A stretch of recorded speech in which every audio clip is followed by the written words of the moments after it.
இலக்கிய நேயர்களுக்கு வணக்கம். நம்ம இலக்கியா சீரியல்ல இன்னைக்கு என்ன சுவாரஸ்யமா பார்க்க போறோம்னா, நம்ம கௌதம் இலக்கியா அவன் பட்டுட்டு இருக்கிற கஷ்டத்தை பார்த்து நம்ம கார்த்திகே மனசு மாதிரி திரும்ப இந்த ஒரு வீட்டுக்குள்ள கூப்பிடணும்னு நினைக்கிறவங்க மறக்காம இந்த வீடியோக்கு லைக் பண்ணுங்க.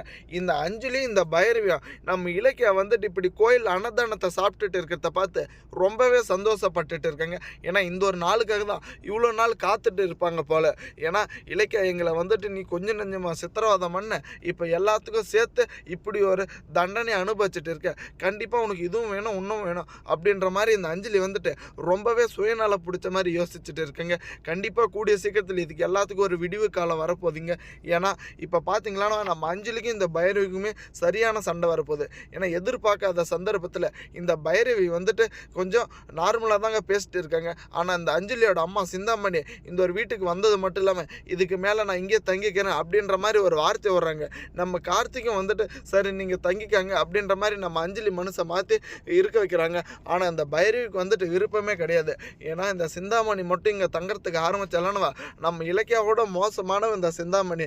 இவங்க பண்ணிட்டு இருக்கிற எல்லா ஃப்ராடு வேலையும் சொல்லி காமிச்சு குத்தி காமிக்கிறது மட்டும் இல்லாமல் பணத்தாசை பிடிச்ச மிருகுங்க.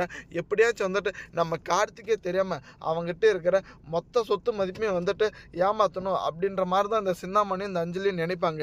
இதுக்கு எல்லாத்துக்கும் மத்தியில் வந்துட்டு இப்போ நம்ம ஜானகி அம்மா அங்கே வந்துட்டு அந்த ஒரு கோயிலில் அவஸ்தைப்பட்டுங்கிறத பார்த்தா ரொம்பவே வேதனை இருக்குங்க.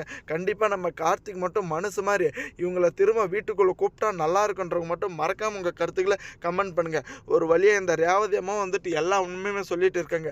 கௌதம் என்னை மன்னிச்சிடு, உங்களுக்கு வந்துட்டு இப்படி ஒரு சிக்கலை நான் கொடுத்துட்டு இருக்கேன், நீங்களே வந்துட்டு ஆல்ரெடி ரொம்ப பெரிய சிக்கலில் மாட்டிட்டு தவிக்கிறீங்க, இதெல்லாம் நான் வேறு உங்களுக்கு பாரமாக இருக்குன்ற மாதிரி ஒரு பக்கம் எல்லாருமே கண் கலங்கிட்டு இருக்காங்க. அந்த கடவுளாக பார்த்து இவங்களுக்கு ஒரு வழியை சொல்லணுங்க. ஏன்னா நம்ம இலக்கிய இருந்துக்கிட்டச்ச இவ்வளோ மோசமாக வந்துட்டு இந்த எஸ்எஸ்கேவும் தாக்ஷாயணியும் வந்துட்டு சேர்ந்து நம்மளை சதி திட்டம் பண்ணி இப்படி ஒரு நிலைமைக்கு ஆளாக்கிட்டாங்களே. ஆரம்பத்துலேயே வந்துட்டு அவங்கள நம்ம ஒட்டை தூக்கி எடுத்துருக்கணும்.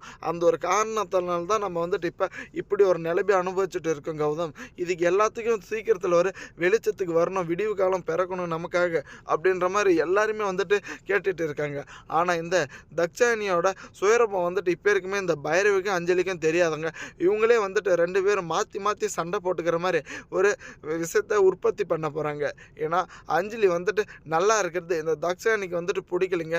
இவ்வளோ நாளாக இந்த கார்த்திக் கிட்ட இருக்கிற கௌதம் கிட்ட இருக்கிற அந்த ஒரு மொத்த சொத்து மொத்தம் எடுக்கணும்னா அது கண்டிப்பாக இந்த அஞ்சலியோட சப்போர்ட் வேணுன்ற ஒரு நோக்கத்தில் தாங்க இந்த எஸ்எஸ்கே அஞ்சலியை கூட சேர்த்துக்கணும். அதே சமயம் இந்த அஞ்சலி மட்டும் இல்லை, வீட்டில் களவாணி இந்த பைரவி தான் அப்படின்ற உண்மை தெரிஞ்சதும் பைரவியும் கூட சேர்த்துக்கிட்டாங்க.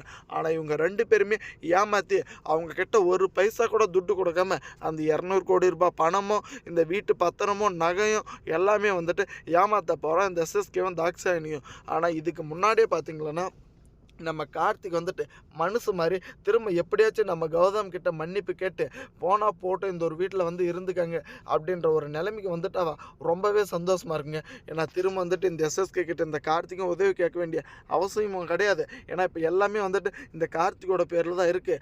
அதுவே போதும்னு நினச்சா அவள் ரொம்பவே சந்தோஷமாக இருக்குங்க. தேங்க்ஸ் ஃபார் வாட்சிங். இலக்கிய நேயர்களுக்கு மறக்காம